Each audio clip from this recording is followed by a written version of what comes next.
Des préoccupations semblables existent concernant la situation à Mayotte, où il y a un régime spécifique pour les demandeurs d'asile, avec moins de garanties procédurales, y compris des recours sans effet suspensif.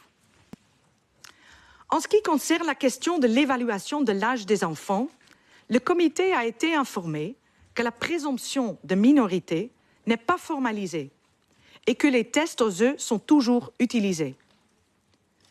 L'État partie pourrait-il faire savoir s'il a l'intention de suivre la recommandation du Comité des droits de l'enfant pour mettre fin à l'utilisation des tests aux œufs en droit et en pratique?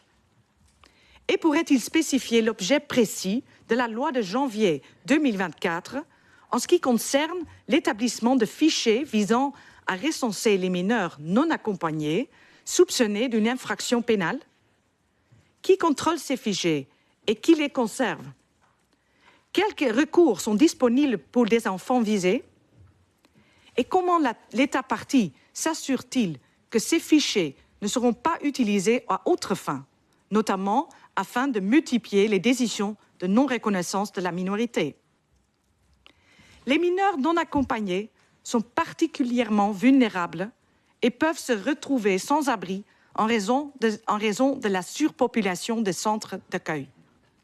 L'État partie pourrait-il indiquer les mesures qu'il a prises pour assurer un accueil temporaire adéquat et augmenter le nombre de logements d'urgence, en particulier pour des mineurs non accompagnés?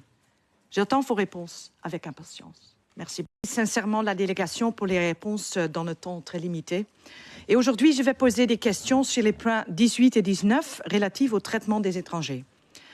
Le comité a malheureusement été informé que la situation des migrants à Calais et à Grand-Sainte est toujours très inquiétante, comme a dit aussi ma collègue.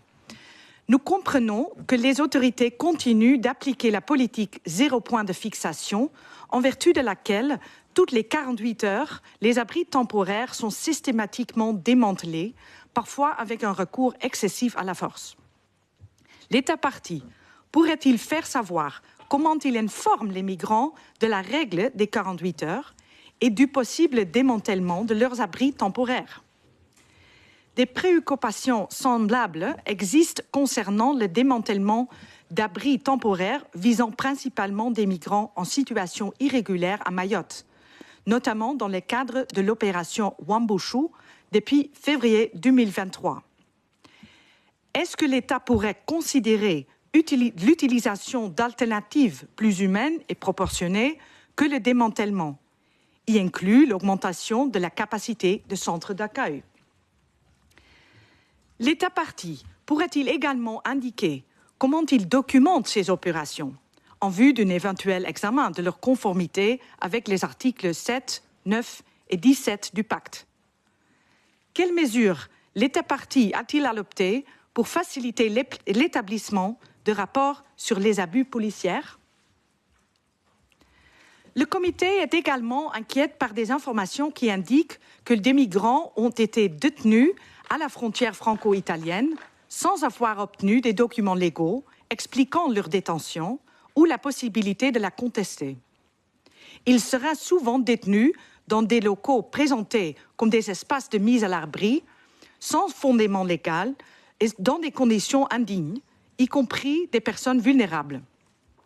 L'État partie pourrait-il expliquer comment il s'assure que ces détentions ne sont pas arbitraires et que tous les migrants sont informés de leurs droits procéduraux? Le comité a également été informé que la loi immigration de janvier 2024 élargit les critères d'expulsion afin d'inclure les infractions mineures et les comportements considérés comme une menace à l'ordre public et permet aux autorités de placer en rétention administrative une personne étrangère pour des raisons liées à une potentielle menace à l'ordre public, sans avoir besoin de justifier une expulsion effective.